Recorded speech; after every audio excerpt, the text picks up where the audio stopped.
Kitab Amsal pasal yang ke-8.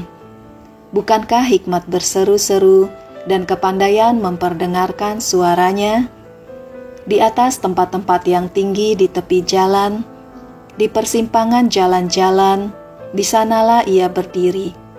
Di samping pintu-pintu gerbang, di depan kota, pada jalan masuk, ia berseru dengan nyaring, "Hai para pria, kepadamulah aku berseru. Kepada anak-anak manusia kutujukan suaraku. Hai orang yang tak berpengalaman, tuntutlah kecerdasan. Hai orang bebal, mengertilah dalam hatimu. Dengarlah, karena aku akan mengatakan perkara-perkara yang dalam dan akan membuka bibirku tentang perkara-perkara yang tepat. Karena lidahku mengatakan kebenaran, dan kefasikan adalah kekejian bagi bibirku. Segala perkataan mulutku adalah adil. Tidak ada yang belat-belit atau serong. Semuanya itu jelas bagi yang cerdas, lurus bagi yang berpengetahuan. Terimalah didikanku lebih daripada perak, dan pengetahuan lebih daripada emas pilihan. Karena hikmat lebih berharga daripada permata, apapun yang diinginkan orang tidak dapat menyamainya. Aku, hikmat, tinggal bersama-sama dengan kecerdasan, dan aku mendapat pengetahuan dan kebijaksanaan. Takut akan Tuhan ialah membenci kejahatan. Aku benci kepada kesombongan, kecongkakan, tingkah laku yang jahat, dan mulut penuh tipu muslihat. Padaku ada nasihat dan pertimbangan. Akulah pengertian, padakulah kekuatan.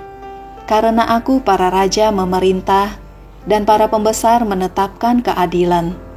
Karena aku para pembesar berkuasa, juga para bangsawan dan semua hakim di bumi. Aku mengasihi orang yang mengasihi aku, dan orang yang tekun mencari aku akan mendapatkan daku. Kekayaan dan kehormatan ada padaku, juga harta yang tetap dan keadilan. Buahku lebih berharga daripada emas, bahkan daripada emas tua. Hasilku lebih daripada perak pilihan. Aku berjalan pada jalan kebenaran, di tengah-tengah jalan keadilan, supaya kuwariskan harta kepada yang mengasihi aku, dan kuisi penuh perbendaharaan mereka. Tuhan telah menciptakan aku sebagai permulaan pekerjaannya, sebagai perbuatannya yang pertama-tama dahulu kala. Sudah pada zaman purbakala aku dibentuk, pada mula pertama, sebelum bumi ada. Sebelum air samudra raya ada, aku telah lahir. Sebelum ada sumber-sumber yang syarat dengan air. Sebelum gunung-gunung tertanam, dan lebih dahulu daripada bukit-bukit, aku telah lahir. Sebelum ia membuat bumi dengan padang-padangnya, atau debu dataran yang pertama. Ketika ia mempersiapkan langit, aku di sana.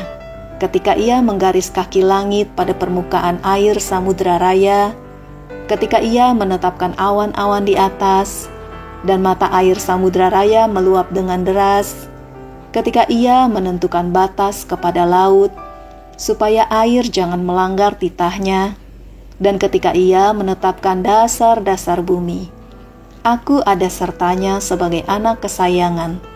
Setiap hari aku menjadi kesenangannya, dan senantiasa bermain-main di hadapannya.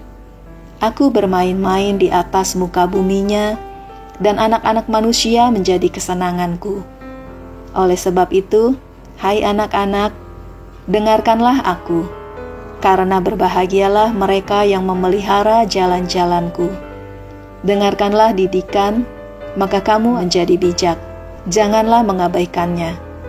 Berbahagialah orang yang mendengarkan daku, yang setiap hari menunggu pada pintuku, yang menjaga tiang pintu gerbangku.